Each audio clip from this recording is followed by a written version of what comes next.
consultation with various stakeholders. Section 30 of the IEBC Act, and this is extremely important, provides that a member of the commission who knowingly, this is premeditated, subverts the process of free and fair elections, or who knowingly obstructs the commission in its discharge or its function, or otherwise interferes with the functions of the commission, commits an offense. That is why we are here. And is liable to a term of imprisonment not exceeding 3 years, or to a fine, or not more than, I'll read that again.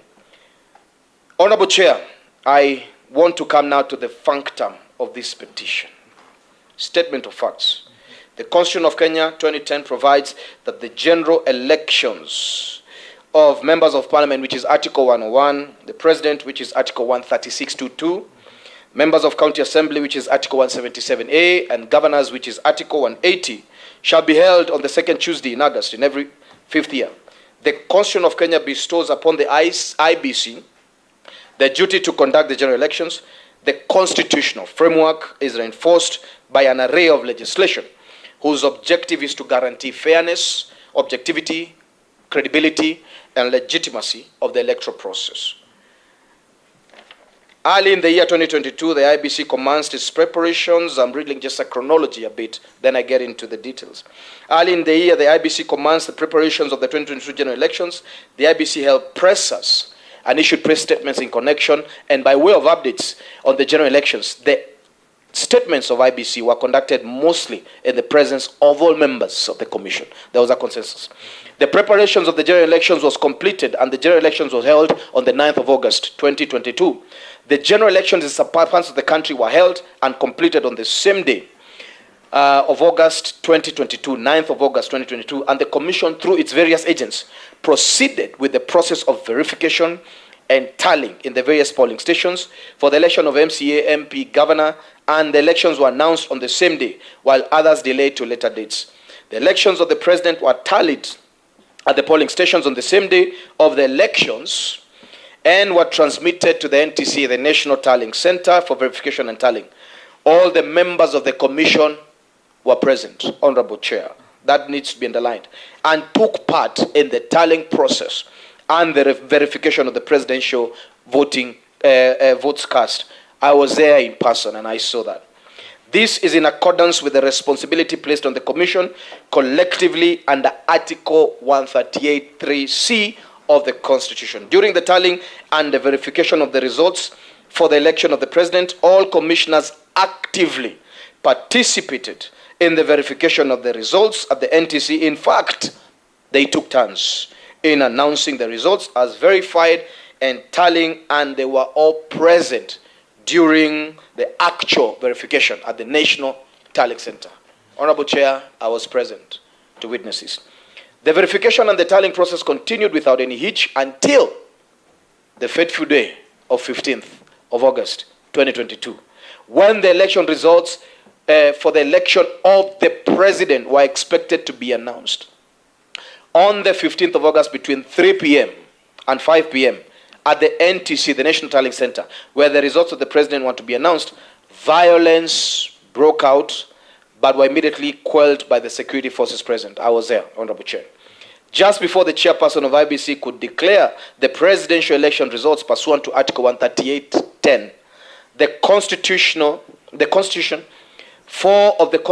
four commissioners of the IEBC, namely Juliana Cherera, the vice chair of the IEBC, Irene Masit, Francis Wanderi, and Justus Nyangaye, held a presser at the Serena Hotel, Nairobi, announcing their rejection of the yet to be announced results on the grounds that they were opaque due to the manner the chairperson of IEBC had been conducting the verification and the tallying exercise.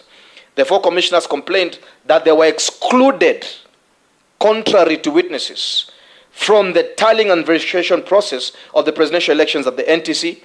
They also complained that they have been assigned peripheral roles that were not connected to the tallying and the verification process.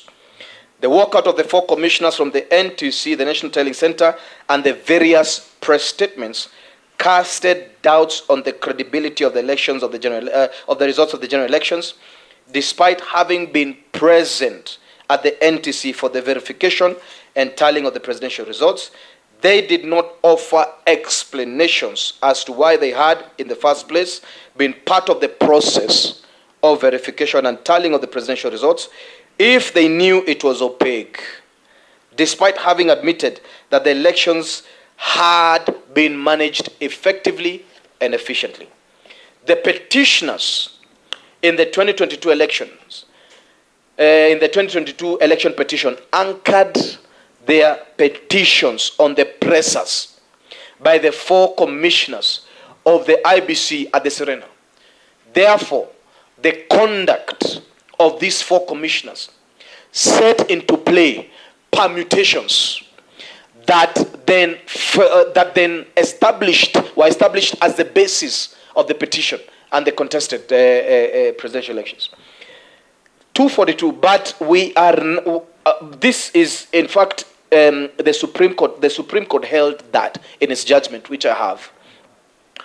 But are we to nullify an election on the basis of a last-minute boardroom rapture, the details of which remain scanty and contradictory between the chairperson of the commission and some of its members, in the absence of any evidence of violation of constitution and our electoral laws?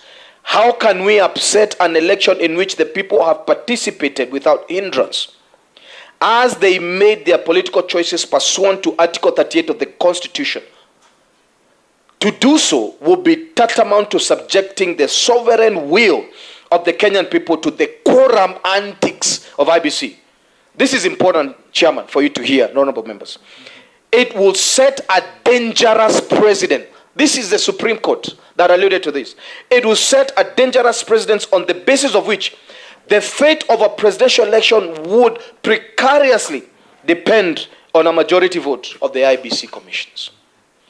This we cannot do. Clearly, the current dysfunctionality of the presidential election petition, number 005 of 2022, consolidated with the PEP number 001, 002, E001, E002, E003, E004, E005, and E008 of 2022, page 104 of 133, Commission impugns the state of its corporate governance, but did not affect the conduct of the election itself.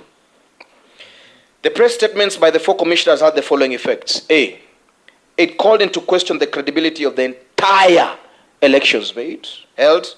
It formed the basis of the presidential petitions held by the petitioners in PEP 005 2022, consolidated with PEP number E001, E003, E004, E007, and E008 of 2022. Here and after PEP of number E005 of 2022. C, due to the closely contested elections, the pressers by the 4 commissioners reasonably inflamed the violence at NTC and rest around the country, and a threat to peace, stability, and security of the entire country. The conduct of the 4 commissioners set permutations that infringed or inflamed on the fragility of this country. And therefore, Honorable Chair, you and I would not be sitting here exercising our democratic rights in peace, because this country, indeed, if God did not stand forth, we would be refugees in another country. 63. The Supreme Court, in considering the evidence presented to it during the hearing of the consolidated presidential election petition 22, found that 1, all the 4 commissioners were involved in the activities relating to the processing of the results. These are the findings of the judgment. 2, the 4 commissioners did not controvert the evidence that they announced results from several constituencies upon them being verified and tallied. They did not deny the truth. 3, the 4 commissioners actively participated in the verification, tallying exercise from the beginning up to and until just before the declaration of the results by the chairperson.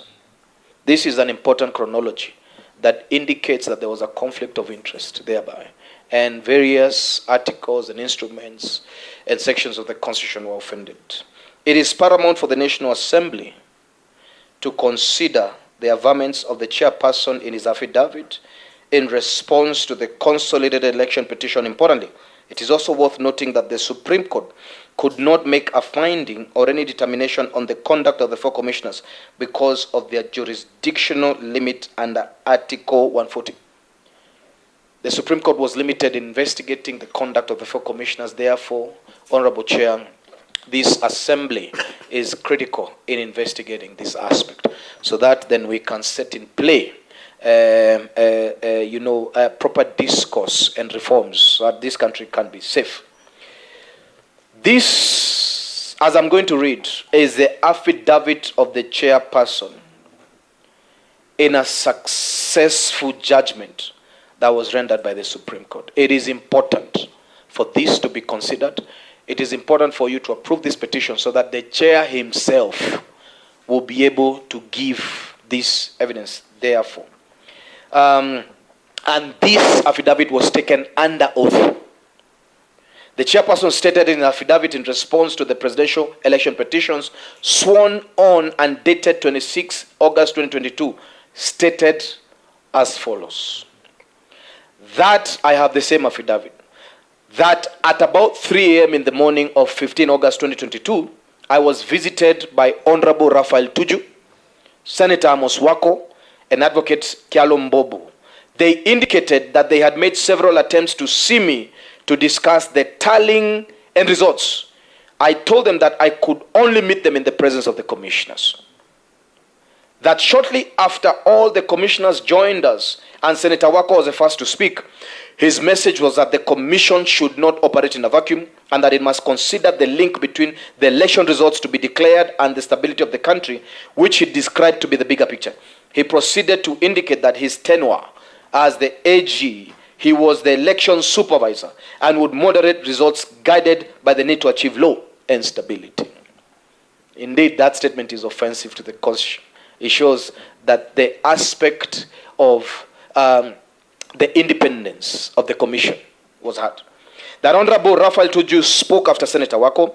He indicated that it was necessary for the results to be moderated in favor of BAMBA, and that any contrary declaration of results would plunge the country into chaos. As an alternative, he suggested that in the event that it was not possible to declare BAMBA as a president-elect, then the commission should force a runoff. For this, he indicated that should his request be granted, it would be adequately rewarded. That Mr. Kyalo Mbulu did not make any remarks at the meeting. That having heard the statements of Honorable Tuju and Senator Wako, I invited the commissioners, this is verbatim, I invited the commissioners to comment. Commissioners Juliana Cherera, Justus Nyangaya, Irene Masit, and Francis Wanderi agreed with the remarks of both Senator Wako and Honorable Tuju. On the other hand, Commissioner Professor Abdi Gulie took the view that they did not even know the results by then and that the issue could not fall for discussion. A view that was shared by Commissioner Molu and the CEO. On my part, I took the firm view that I will respect the will of the people and announce the results as per the final tally from all polling stations. As regards the incentive, it is absolutely important that this committee and this assembly approves and consider this petition so that we can get to know the intricacies of some of these things, like an incentive. What was it? Where was it coming from? Is it taxpayers' money? How much was it? What were the promises about? You know, where was this incentive discussed? By who at what particular time? Honorable Chair, this committee and this assembly owes Kenyans an opportunity to listen to the truth, and therefore the tribunal is absolutely important. As regards the incentive, I was categorical that I am adequately remunerated and do not want anything from anyone. Professor Gulie and Commissioner Molu supported this view.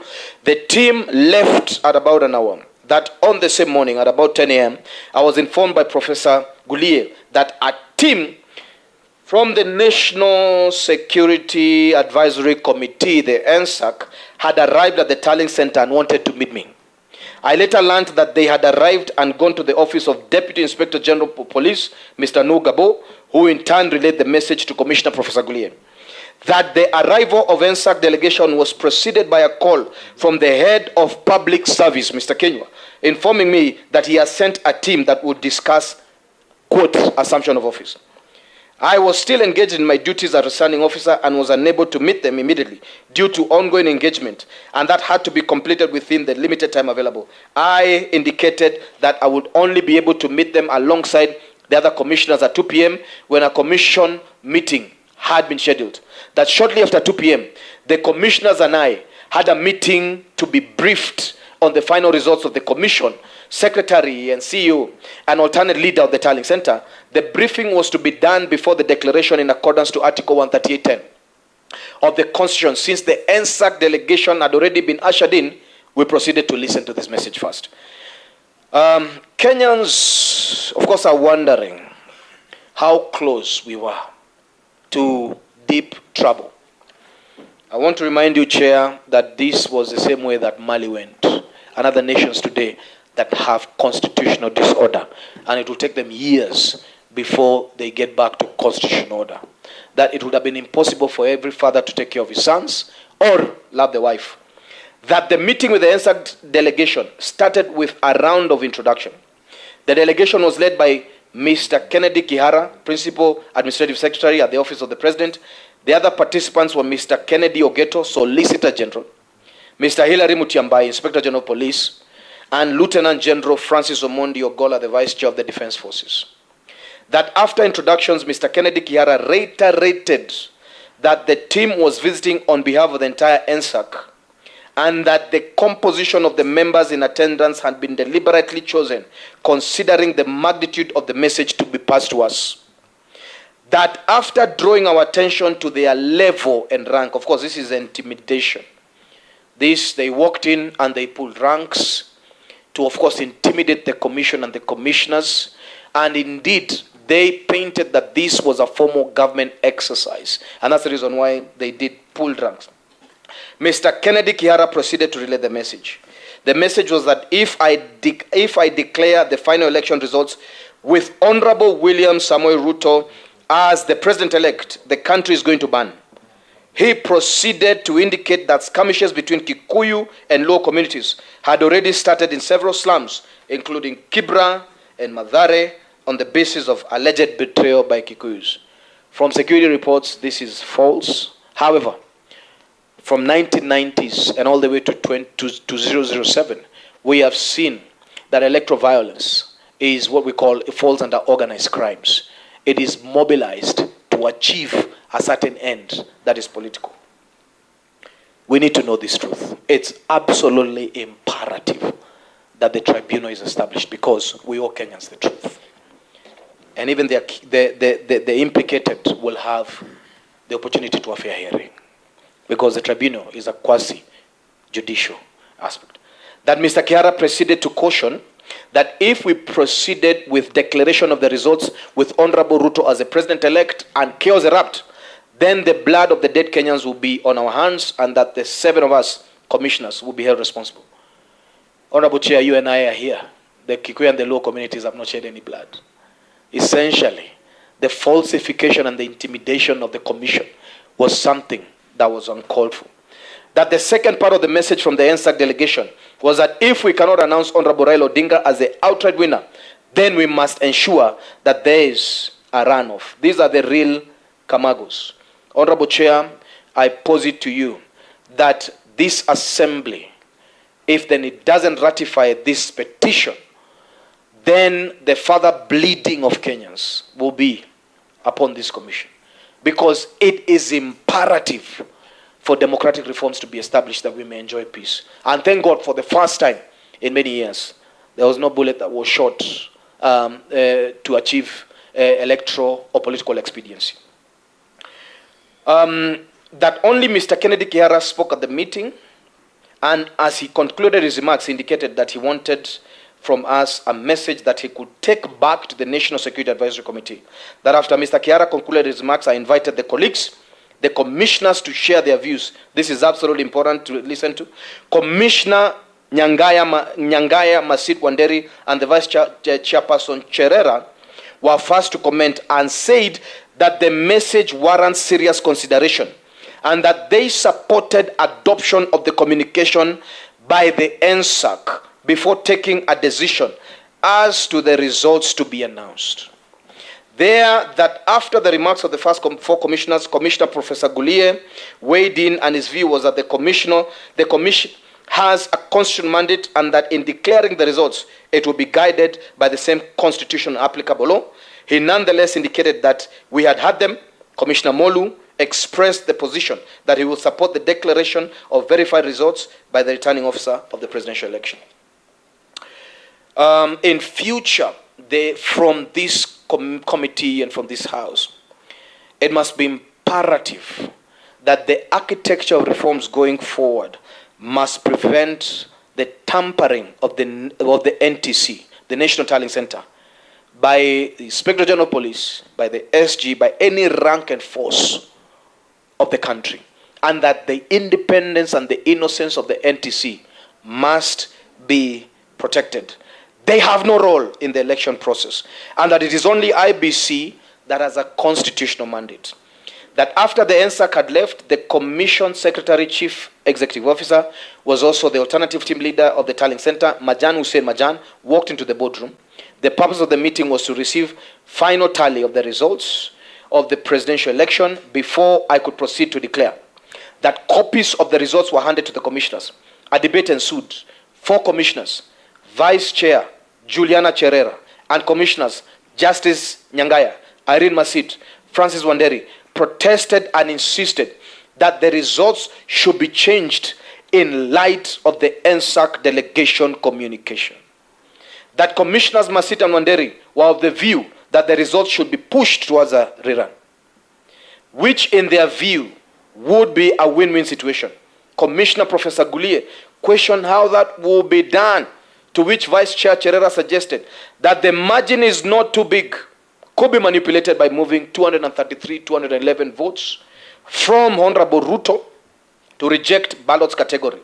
From my observation of the position taken by Commissioners Juliana Cherera, Justice Nyangaya, Irene Masit, Francis Wanderi, it appeared that they had a pre-arranged consensus about altering the results. Commissioners Professor Gulia and Molu insisted that the commission should act strictly in accordance to the Constitution and the law.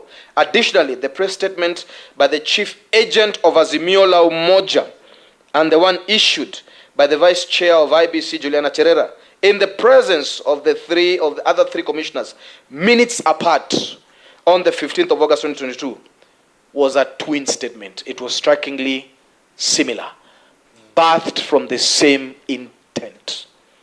Additionally, the presser issued by the presidential candidate of the Azimio La Umoja One Kenya on the 16th of August 2022 was another twin, was strikingly similar with one issued by the 4 commissioners of the IEBC on the same day. From the above, it is clear that the 4 commissioners acted in concert with one faction of the presidential candidates and their agents, and that they had a pre-arranged, well-coordinated, deliberate effort to subvert the will of the people in this nation. In view of the foregoing, I pray, Honorable Chair, that the National Assembly do look attentively and carefully consider the background facts given above by myself towards the removal of the 4 commissioners of IBC, and make a finding that the 4 commissioners committed serious violations of the Constitution, the IBC Act, the Leadership and Integrity Act, the Public Officers Ethics Act, and their conduct in performance of their duties as commissioners in the 2022 presidential elections demonstrates and amounts to serious violations of the Constitution, gross misconduct, and incompetence, as I have read on the grounds of removal on Article 251. I am now going to read essentially what it is that I call the charge sheet, which has particulars, and the law that was contravened. Grounds for removal of the commissioners. 5 minutes. I pray that, Honorable Chair, you kindly give me 10 minutes, because even the letter that you sent to me, Honorable Chair, said 1 hour. I indeed have Thank practiced. you. I will not curtail in any way. You have one full hour. So you have another 15 minutes. Thank you. 20 minutes now, because you still have your 5 minutes. 20 minutes, and as you move along, yes, you read some certain provisions. Correct. And you would underline certain words. Yes. Can you try to tie that, the underlining and what you're reading? Okay. I need to read the grounds for removal, Honorable Chair. I believe that you have considered my petition, my request for 10 minutes. Thank you, sir. Number 1 is serious violations of the Constitution and the law. The commissioners demonstrated partiality and biased conduct by agreeing to the proposal to alter the results of the presidential elections in favor of one candidate, or in the alternative to force a runoff contrary, as you have requested me to tie. Articles 10, Articles 72B and C, 73, 2B and C, Article 75, Article 138, Article 232, Article 239 of the Constitution of Kenya, 2010, Sections 9, Section 26, Section 30 of the IBC Act, Section 7, 8, 9, 10, 11, 16, 24 of the Leadership and Integrity Act, Sections 8, 9, 10, 12, 16, and 17 of the Public Officers Act. By agreeing to the incentives and giving in to proposal by the NSAC to alter the results of the presidential elections, the commissioners committed serious violations of the Constitution, contrary to Article 10, Article 73, 2B, C, Article 75, 138, 232, 249 of the Constitution of Kenya, Section 926, Section 30 of the IBC Act, Section 7, 8, 9, 10, 16, 24 of the Leadership and Integrity Act, Sections 8, 9, 10, 12, 16, 17 of the Public Officers Act.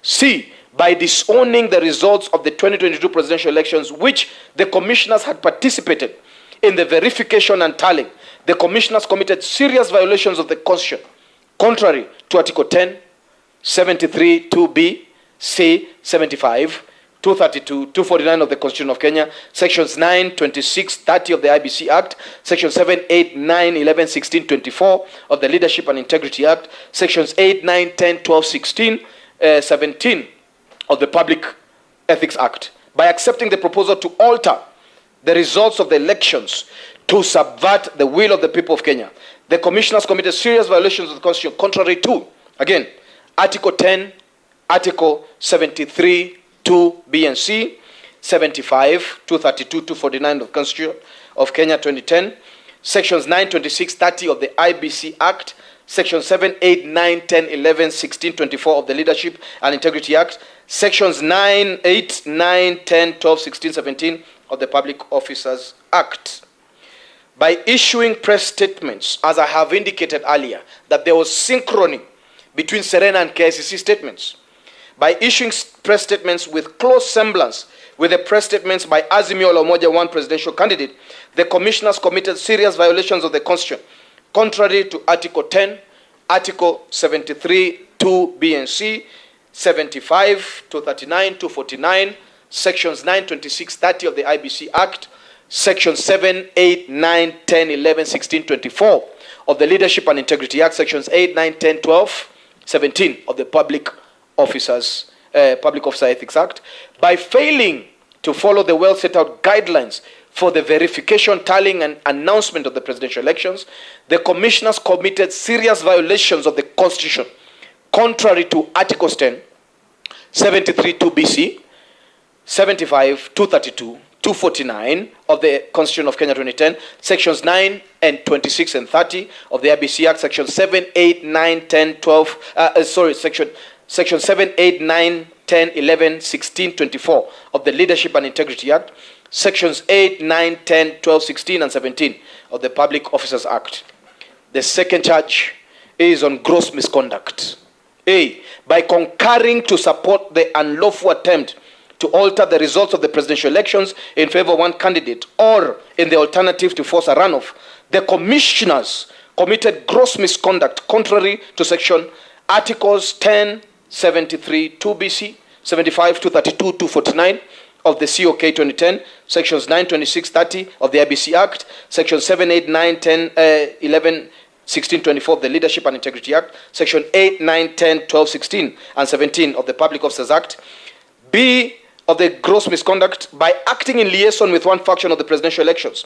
The commissioners committed gross violations of the Constitution and the law contrary to Article 10, 73, 2BC, 75, 232, 249 of the Constitution of Kenya 2010, sections 9, 26, 30 of the IEBC Act, section 7, 8, 9, 10, 11, 16, 24 of the Leadership and Integrity Act, section 8, 9, 10, 12, 16, and 17 of the Public Officers Act, Public Officer Ethics Act, by refusing to follow the well set out guidelines for the verification and tallying announcement of the presidential election.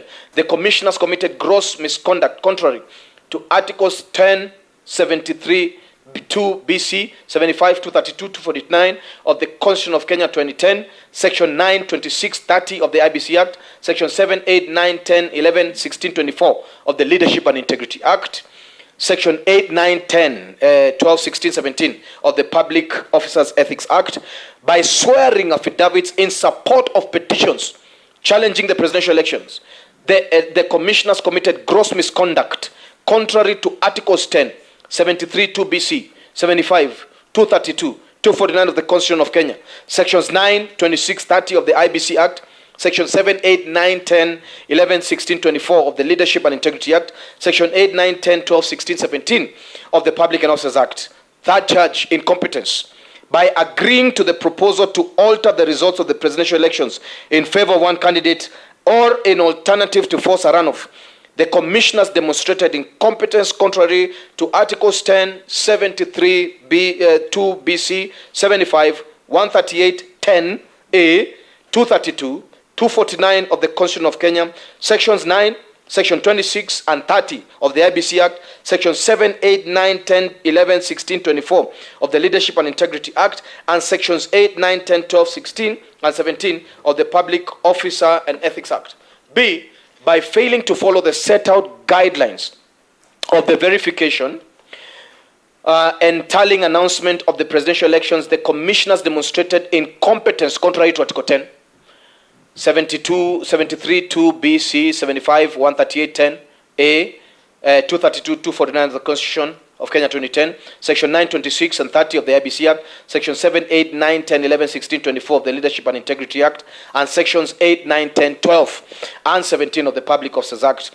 By swearing affidavits in support of the petitions challenging the presidential elections, the commissioners demonstrated incompetence contrary to Article 10, 73B, 73, 2 BC, 75, 232, 249 of the Constitution of Kenya, Section 9, 26 and 30 of the IEBC Act, Section 7, 8, 9, 10, 11, 16, 24 of the Leadership and Integrity Act, Section 8, 9, 10, 12, 16 and 17 of the Public Officers Ethics Act. By disowning the results of the 2022 presidential elections, the commissioners demonstrated gross incompetence contrary to Articles 10, 73, 2 BC, 75, 232, 249 of the COK 2010, Sections 9, 26 and 30 of the IEBC Act, Section 7, 8, 9, 10, 11, 16, 24 of the Leadership and Integrity Act, and Sections 8, 9, 10, 12, 16, 17 of the Public Officers Act. By contravening and attending meeting purportedly to discuss and appoint counsels to represent the Commission in the presidential elections, you know, as per law, that only the CEO and the Secretariat has that role. The commissioners demonstrated gross incompetence contrary to Articles 10, 73, 2 BC, 75, 232, 249 of the Constitution of Kenya, Sections 9, 26, 30 of the IEBC Act, Section 7, 8, 9, 10, 11, 16, 24 of the Leadership and Integrity Act, Section 8, 9, 10, 12, 16, 17 of the Public Officers Ethics Act, by attempting to appoint counsels to represent the Commission in the presidential elections. The commissioners demonstrated incompetence. Articles 10, 73 to BC 75, 232, 249 of the Constitution of Kenya, Sections 9, 26, and 30 of the IBC Act, Sections 7, 8, 9, 10, 11, 16, 24 of the Leadership and Integrity Act, Sections 8, 9, 10, 12, 16, and 17 of the Public Officers Ethics Act. My prayers, these are my prayers, Honorable Chairman. Based on the foregoing, I pray that the petition be admitted and considered by the National Assembly. The National Assembly be satisfied, that the National Assembly be satisfied that the petition discloses, you're the investigating body, discloses sufficient grounds for removal of commissioners. Juliana Cherera, the Vice Chair of the Commission, Irene Masit, Francis Wanderi, Justus Ngayaya of the IBC under Article 251(1) of the Constitution of Kenya. And the National Assembly, upon making a finding, be pleased to send the petition to the President for further action. Honorable Chair, that is my prayer. Thank you so much. I hope that I'm within your timeline. Even though it was a marathon. Another 50 minutes. That's what you've done. Thank you very much. 10 minutes to us. I think you need to sip some water because these members have some clarifications to be made, and therefore have a sip of water. Then I will give them a chance. Thank you so much. To seek clarification from you as regards your petition, but you have done quite well in it. Thank you very much. We can go on? Yes. The Vice Chair is going to have the first bite at the cherry. So, Vice Chair, please proceed. Thank you, Chairman. Reverend Thumbi. Yes. Good afternoon. Good afternoon, Vice Chair. You began by enumerating that your family is a freedom-fighting family. Correct. Other than that, question number one, what else motivates you to present this petition? Thank you very much. That's my question number one. Chair, point of order, just a point of order or point of direction from your office, from your position, that we possibly do a round of questions as he takes notes and takes water, and then he'll now respond wholesomely. Thank you. That is going to be the procedure. As you sip your water, they'll be asking questions. They will be seeking clarification. Really, they aren't cross-examining. They are not digging deeper into this than it is, but you need to clarify a few areas. So you may note as they continue. So that is my question number one. Question number two, a greater part of your petition relies on the affidavit of Mr. Wafula Chebukati. The affidavit is so in support of the petition, in support of the response to the petitions the presidential petitions that had been filed at the Supreme Court. Now, you are relying on that affidavit. The facts therein stated are known to Mr. Wafula Chebukati. Do you yourself, as a person, do you have first-hand information about the facts in those affidavits? Because in my understanding, it would be difficult to rely on another person's information. And why would you want this committee to rely on that evidence? Why would you want this committee to rely on the evidence of Mr. Wafula Chebukati when Mr. Wafula Chebukati is not the one speaking to us? This is Thumbi. Thumbi is speaking to us. He's not telling us, I saw this. He's telling us, Mr. Chebukati said this. Why would you want us to rely on that? Thank you. Thank you very much. From there, Osoro.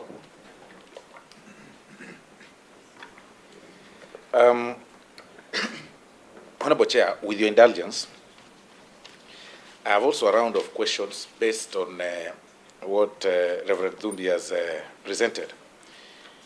I will go on topical format. For 3 minutes, I'll be done. I'll start with the incompetence as one of the grounds for this petition. Under the incompetence, Dumbi claims that the 4 IEBC commissioners agreed to alter the results of the presidential election in favor of one candidate, or in the alternative to force a runoff. They agreed. So my question to him, was he there? How sure is he that they agreed? Number 2, he says they also failed to set the guidelines for the verification and tallying announcement of the presidential elections. But in his own petition, he claims, and he actually states, that they were visible, and to the extent of declaring, they were seen making declaration of results as they streamed in. So at what point did they fail to set up the guidelines for such? On incompetence, I'm done, Honorable Chair. But let me go to the question on the gross misconduct that is said. Again, on gross misconduct, Chair, he claims that the 4 commissioners acted in liaison with one faction in a presidential election. What is the evidence? Is there evidence that showed? Are there pictures of meetings that I had? How did they act in one liaison? How did they act in favor of one faction? Because, again, he relies on the statements of, like Vice Chair said, on the affidavit done by Wafula Chebukati. I mean, really, would we generally assume that whatever Chebukati said is gospel truth, and we should disown whatever they had written, or rather their counter affidavits to that effect? And finally, Chair, there's a thin line between freedom of expression and what is defined as possible gross misconduct of a public or state officer as enshrined by under Article 73, 1 and 2, thereabout. But I want to draw Dumbi's attention on Article 33 on the freedom of expression. Where do we separate? Or rather, how do we get to the point of where a state officer is limited of his right of expression and now acts as a state officer? Because at this point, if we rely on the press conference that the commissioners gave in Serena, or did in Serena Hotel, could we define that as freedom of expression, or were they working within? Because one would argue that they were not within the gazetted area of Bomas of Kenya, which was the gazetted, IEBC tallying center. So they were outside Bomas of Kenya, which is not a gazetted tallying center, in a hotel, possibly having tea, as Kenyans, and they expressed themselves. Where do we draw the line between freedom of expression and gross misconduct of such? Very good. Thank you very much. Let's just have those ones answered, then we take another round, because that's quite a mouthful. They're quite a good number, and I hope, Reverend, you've noted all of them one by one, and in a very, very quick manner, you are able to answer. You may start. Thank you very much, Honorable Chair. I'll start with question number 1 from the Vice Chair. My motivation to this petition, other than the fact that my grandfather was a freedom fighter. The Constitution and the law is for the living. And the living must be allowed then to set the dictates of their civilization. And I owe it to myself and to the public and to this nation to be a guardian of what is moral and ethical. And therefore, wherever I see something that will amplify a wrong trajectory towards this nation, something that will wound our serenity, our security, our fragility, then it is up to me as a shareholder of the constituent power to respond through various instruments and institutions so that that thing can be corrected. So therefore, it is beholden upon myself as a Kenyan to be the first one that policies ethics and morality. I don't just practice voting and I go home. I practice constitutionalism all year round. And because I have to demonstrate to my sons and my daughter that you have to define the standard of civilization within your space. And lastly, of course, I am motivated by the great monarch of heaven. As a servant of God, it is enshrined in my spirit that I have to respond to every darkness. Because as light, it means that any darkness in this country is there because I have not responded to it. Thank you, Honorable Chair. I pray that that is satisfactory enough to answer that. Reliance on any other thing other than the fact that, other than the affidavit of the chair, and that's Honorable Chebukati. This affidavit of the chair was adduced under oath. And not just that, it is part of a successful litigation. When you look at the jurisprudence that the judgment brought forth, what would you rely on? You need to rely on all the submissions that were correct at the end of the day.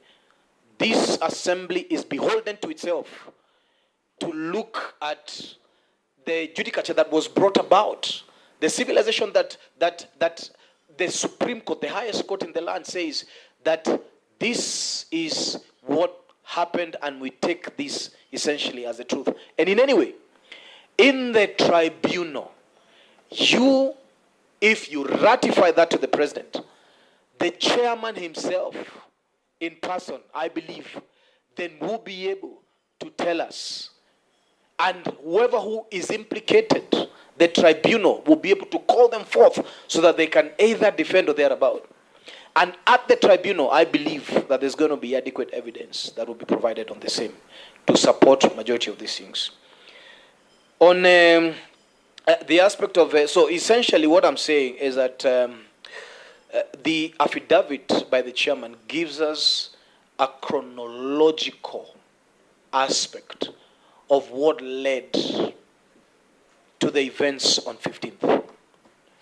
And it's very important for me to say this, Chairman, that I was present at the Bomas of Kenya. I witnessed the chaos. I witnessed the entry of NSAC. I was there all the days. I witnessed their entry at the end of the day. So this is not hearsay. I was part and parcel of when that scuffle happened, when somebody essentially tried to eliminate the chairman, when the CEO himself received various wounds. It was an assault and an attempt. Kindly, not to interject, but I think it's important for the petitioner to set a bit of some clarity. In his introduction, he did not state what role possibly played within these party frameworks, or whether he was a party member or any coalition. Because when he says he was at Bomas, I am now confused. Like, was he a police officer? Or did he go there to pray? What did he go to do? Thank you, Honorable Osoro. What he's asking is exactly what were you doing at Bomas? He's being polite, but exactly what were you doing there? It's an important question. Thank you. What happens is that I was invited by the media all through the campaigns.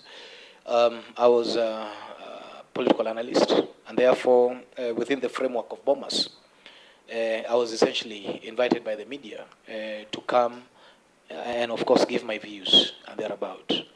And so I found it necessary to witness what was unfolding. You know that if you're in a place, Chairman, you're in this room, so you're party to everything that is happening in this room. And I found myself in Bomas every night. I think other than one night. And therefore, as an analyst invited by the media, I was party to majority of these dealings as a person who was present there. I was not there on behalf of UDA. And I mentioned I had never been a party official, other than the fact that I was a party official at Agano. I am not a party official or UDA. I don't administrate. I wasn't there on their behalf. It wasn't them that had invited me. It was essentially the media. And so, even I was there essentially as a guest of the media, not as a police officer or anything of the sort. Thank you. If I was a police officer, perhaps I'd have done a better job. So you're making a distinction between what you personally know, and Exactly. you're telling us that, Yes. plus vis-a-vis what you have information on from the affidavit that was produced in the Supreme Court. Correct. Okay, Correct. Just carry on and answer the questions. We'll finish, then we take another round. I think I've answered on the incompetence as agreed. I think essentially every Kenyan, other than those of us who are present in these places and heavily engaged as a political analyst, we witnessed all these dealings and pleadings. We saw the statements. There were even memes on internet that was going everywhere. This information is available on YouTube, is available on Facebook, is available within the various media entities.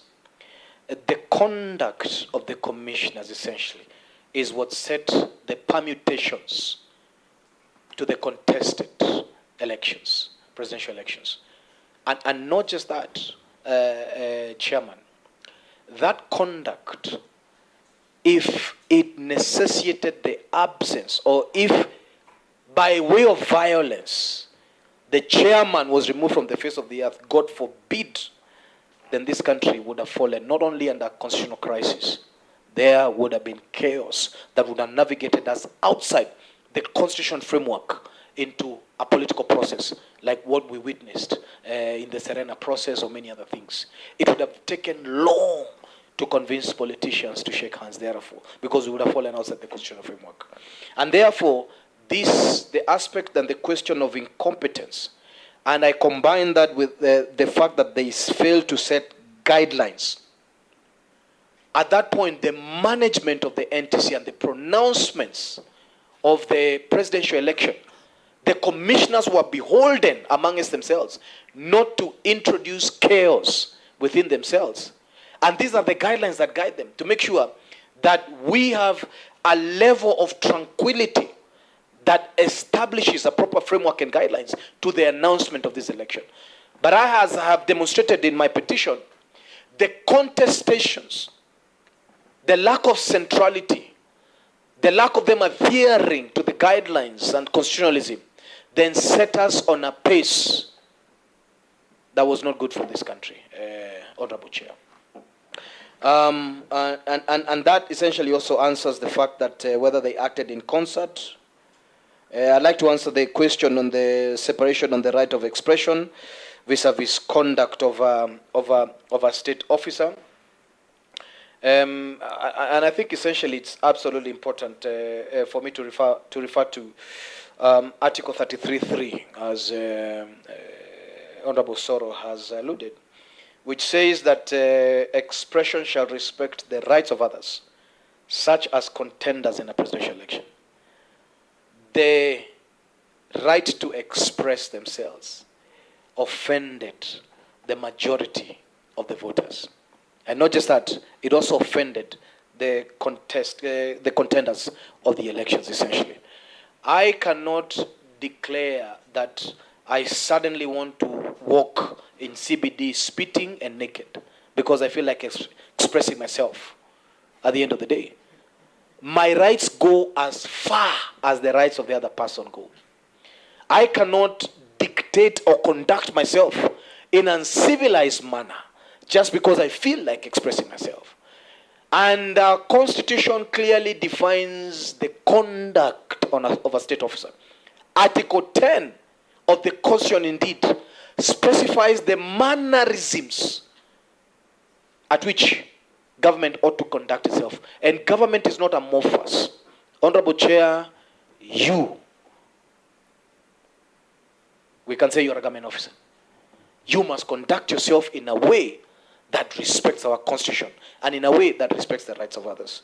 So, Honorable Chair, I believe that I may have adequately answered. I may not be a government officer, but I'm a state officer. State officer, That correct. you must admit. State officer, yes. All right, let's take another round from Kagusha, then we go to the Honorable Jane Maina, then we go to the Honorable John Makari.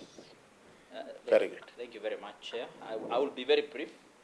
Reverend Ndumbi, in your response to one of the questions that Honorable Osoro has asked, you have stated something which is a little bit shocking, that you were there and you witnessed even when they tried to eliminate the chairman.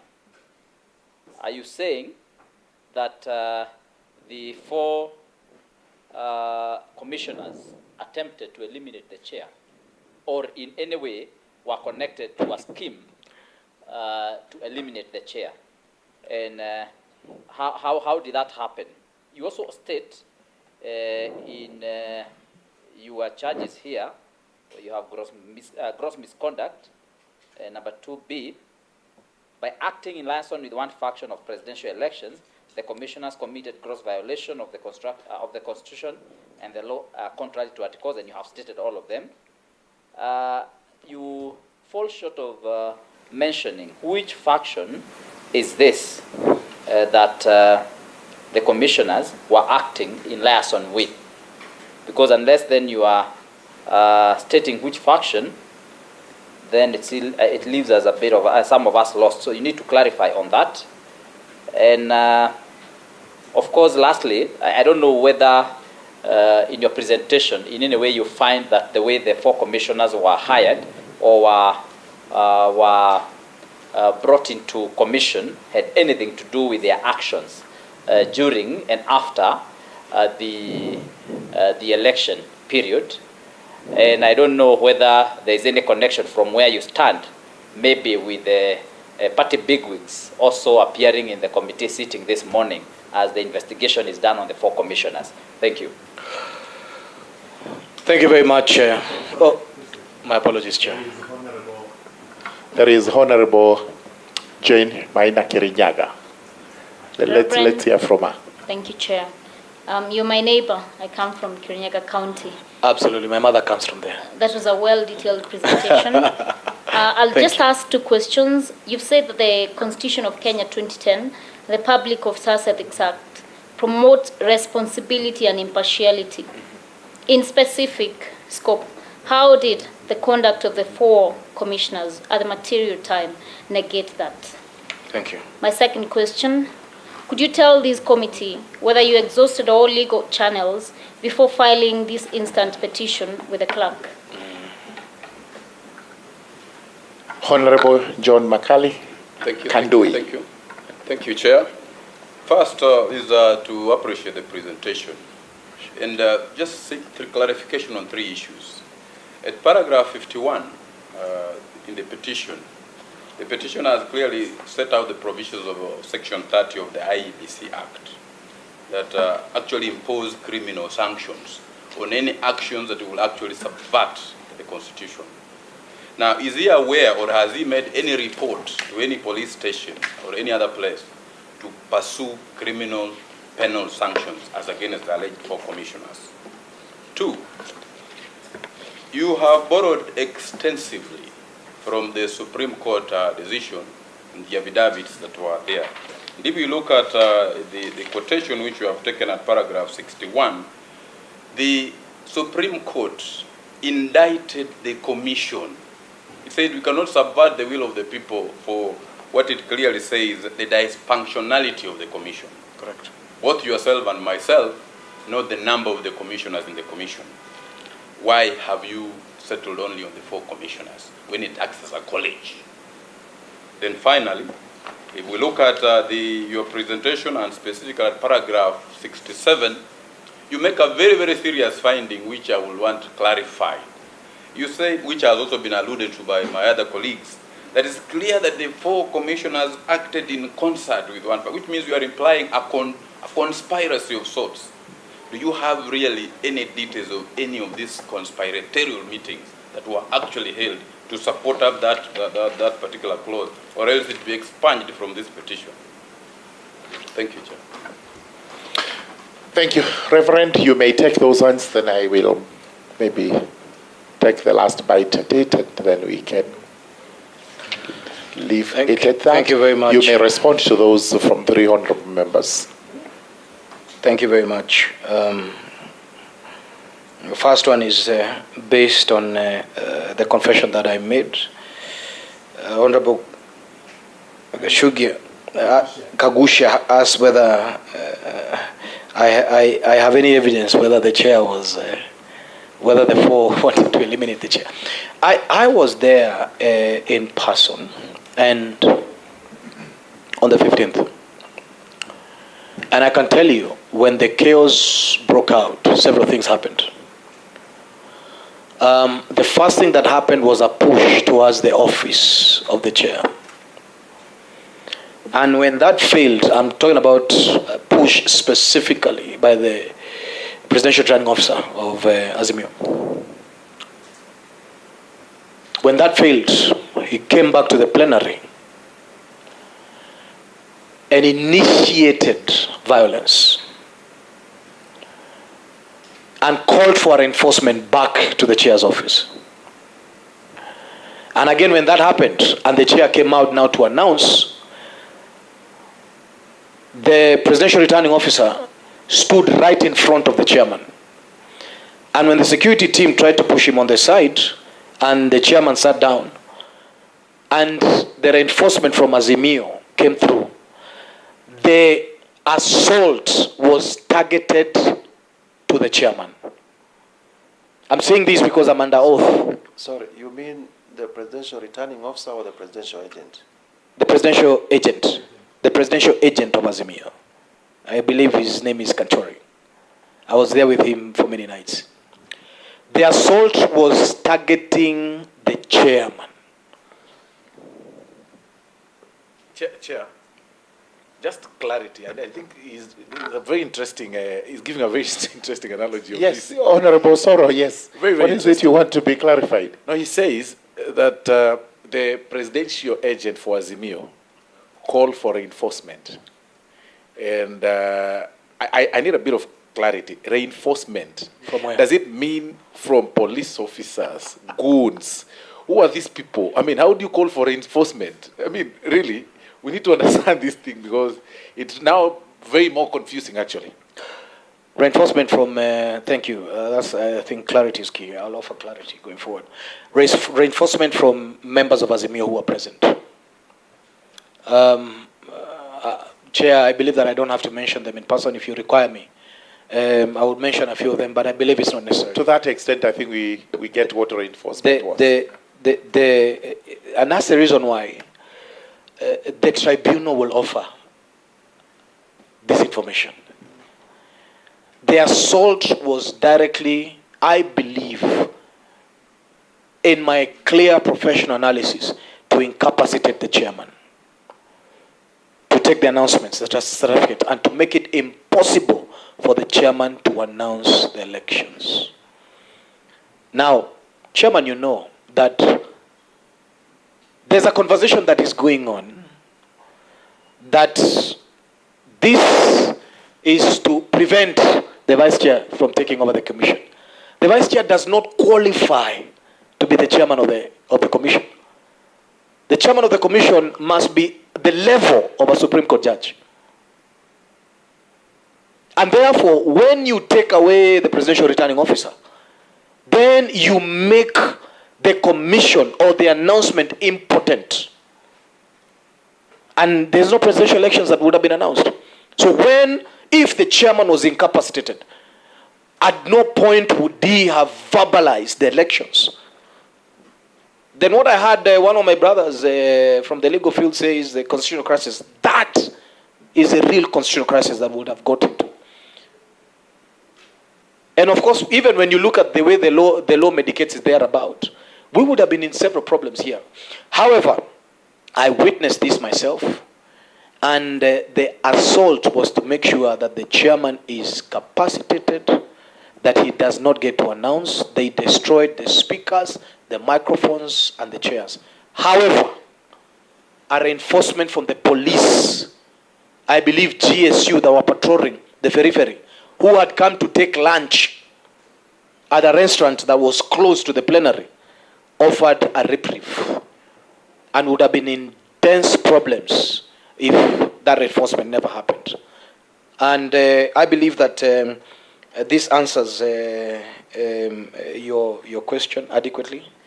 Chair, yes, the attempt to answer that question is quite good. But again, what is the connection between that whole scenario, as you have put it, with the 4 commissioners? They set the permutations what in do the place. 4 commissioners have to do with this?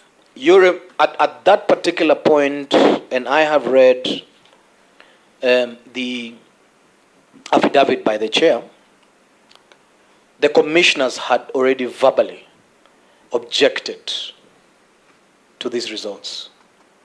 And I remember one night, I don't remember whether it was Thursday or Friday, and I was there. The vice chairman read the results of several constituents. At the end of the day, she was there majority of the time. And so it has already been contested. And I believe that there was another presser that was held right outside the door of the plenary, I believe by some members of Azimio. Again, indicating that Bomas is now a crime scene. It is true that the conduct of the commissioners set permutations in place for Bomas to be a crime scene. And therefore, this committee and this House Assembly, it will be important that the tribunal would advise the proper administration of the NTC, because I don't believe that is in place. The necessity of the NTC is critical, that a certain administrative legal policy framework must be designed on how the safety, the announcement, and many other things, including documentations, are carried in place. I remember one night when I was there, the members of UDA faced many things. I couldn't even go home. I called my wife and I said, today you have to face the cold alone, because I risk abduction. That was present. The police officers there told me, don't go home. You risk abduction. But who was abducting us for what reason? Why? These are details that Kenyans will be able to learn from the tribunal. And also, I believe that the implicated will be able to defend themselves. I mean, the aspect of fair hearing will be able, because the tribunal itself, as I said before, is a quasi-judicial formation. It is not run by any politician whatsoever. It's a professional outfit. Chair, you know that tribunal have helped us develop the legal framework and administrative reforms in this country.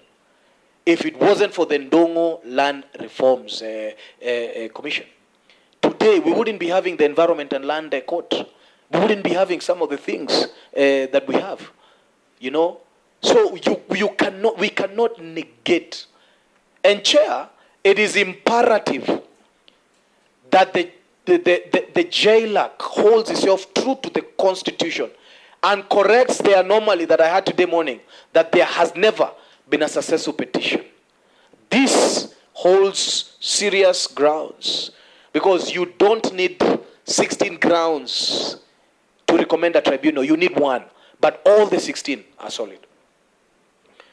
Which faction is this? Thank you. Azimio, the Azimio faction.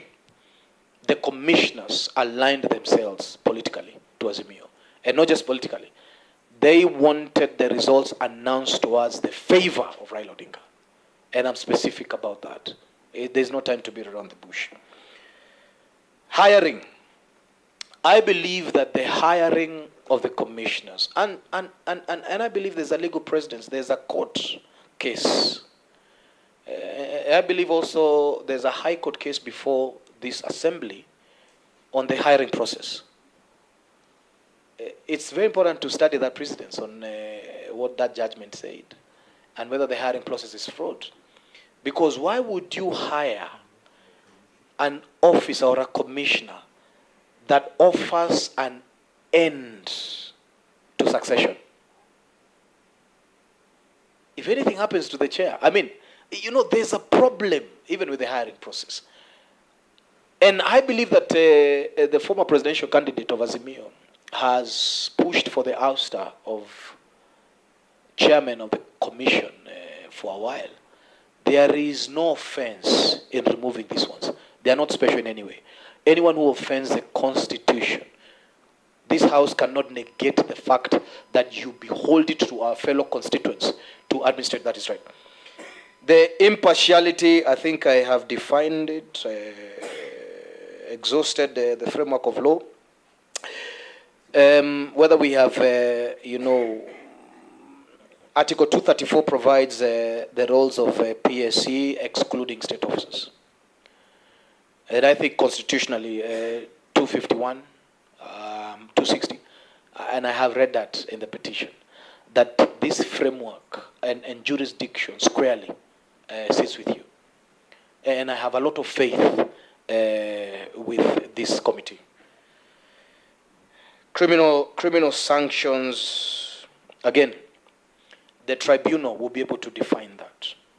Because at that point, I'm just laying grounds for you to investigate. I believe that the tribunal will be able to be inclusive, get the members of ENSA called, get everybody who was involved, let them come and tell their story, and let Kenyans hear, So if there are any criminal charges that will be preferred, of course, based on the law, the tribunal will be able, and yourself, I believe that you have the jurisdiction to prefer such.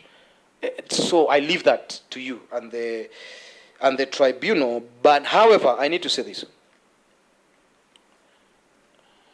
On Friday, on the Friday just before the announcements, I believe the announcements were Monday.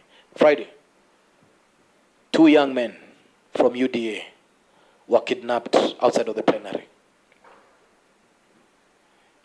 And this is absolutely serious. And they were blindfolded and they found themselves in a police station inside Bomas. And the person who was perusing what they were carrying is a member of this house. Is a member of this honorable house. What she was doing in a police station as who, we don't know. But these 2 young men, they are available. I believe they will be part of they will come and give their story. You know So that essentially, is that within your knowledge, or it's within my knowledge because I was there. I was there. So what I'm saying is that there is a lot of criminal capability, not just for the 4 commissioners. We are talking about a horde of people who had captured this nation for their own expediency. And as long as that conduct is retained, Honorable Chair, this nation shall not be ultimately free. It pains me that people think this is for political expediency. Since when? Since when did we want to shield purported criminals? I mean, if somebody can be bought, Honorable Chair, if the president currently is corrupt, then it means that if he knows they have a price, he can as well buy them. Why do you need to remove them? Why do you need to straighten a commission? But we owe it to ourselves in this country to ensure that IEBC is independent. And I know, Honorable Chair, that this committee will do that favor to us as Kenyans. The 4 commissioners, I believe you asked that question, sorry. If I remember it well, is a question on quorum and the judgment that the IEBC said on the same, which of course offends many articles of the Constitution. The IEBC is not a body that can vote. On quorum basis, they cannot decide the fate of the country. They cannot, and I believe the basis at which that quorum was established in that way is to be a safety net to some of these boardroom dealings. Because God forbid that the sovereignty of this nation is at the purview or the fingers of 7 people. The constituent power of Kenyans must always be respected at the end of the day. and it ends at the polling station. What Kenyans decide at the polling station, there is no institution in this country that can offend or negate that. And I believe I've answered questions on why they acted in concert and how. There is a demonstrable chronology of what they did from the 15th going all the way that showed that they were in favor of Azimio. Thank you. Thank you. I think that you've gainsaid. All right, let me ask you the last two questions. The answers is going to be as brief as the questions. Thank you. You say you witnessed the entry of NSSC, the NSAC. Can you confirm, particularly whether you were there to witness? Number two, at what time did they come in, and what was the date? Then number three, who are these members whom you say belong to NSSC, the NSAC? And did you particularly see those members physically to say this is so-and-so and this is so-and-so? Thank you very much, Chairman.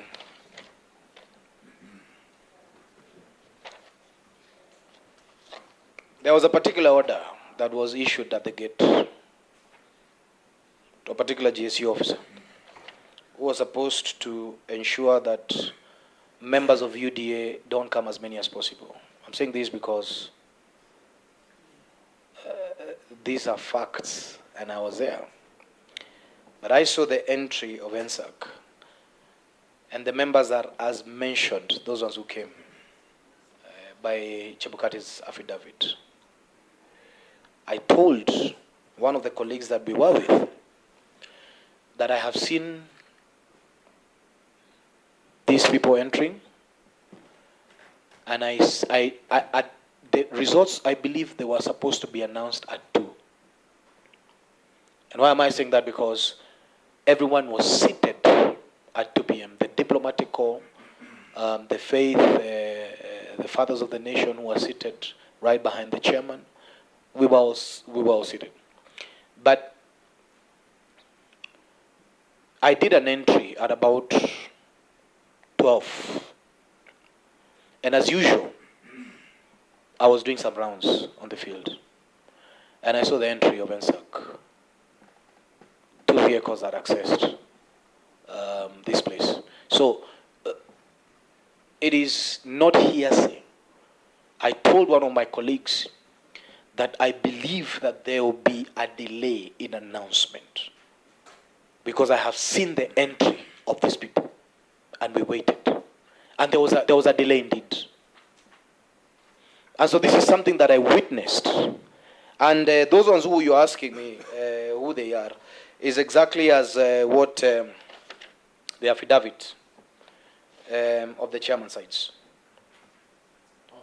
Yes. That is sufficient. That is sufficient for as long as you confirm, you saw and you confirm what the affidavit says is within your knowledge. If you'd like me to repeat the affidavit, I can. Because you read it, we may deal with it. We shall have a look at it. But here it's important for us to know the names. All right. If the members wish to know the names, please, before you give out the names, and you answer that, how did you know they were members of NSSC? Because that you may have read from the affidavit, but yourself, did you know? Or you just saw some people and you said they're there? So answer that. Chair,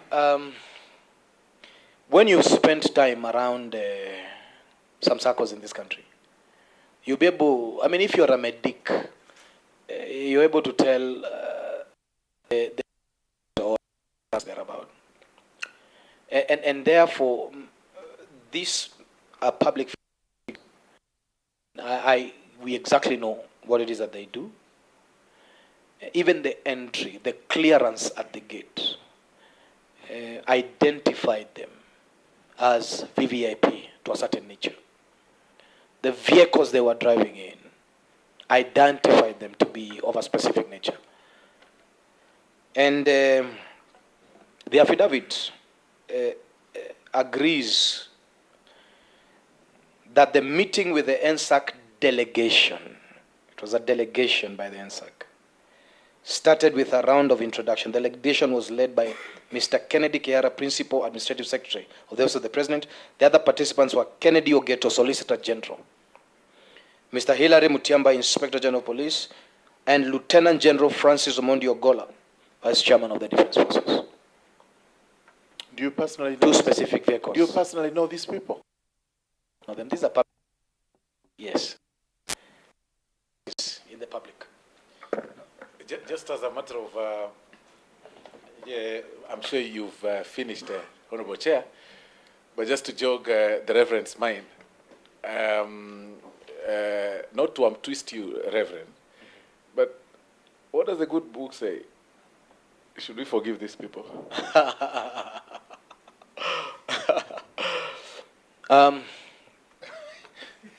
That one, Reverend, that one. I can answer. Yeah, you choose. If you don't want to answer, just say, I don't want to answer that. If you want to answer, do answer. Forgiveness is sometimes, oftentimes predicated on repentance. But I can tell you, the heavenly realm is a complex legal framework. That's the reason why there's hell. So I believe that through the tribunal, because we owe it to Kenyans, I believe that they have the opportunity to ask for forgiveness if they are found culpable to the millions of Kenyans that their actions would have thrown them off. Who knows when 1,100 Kenyans died from political violence?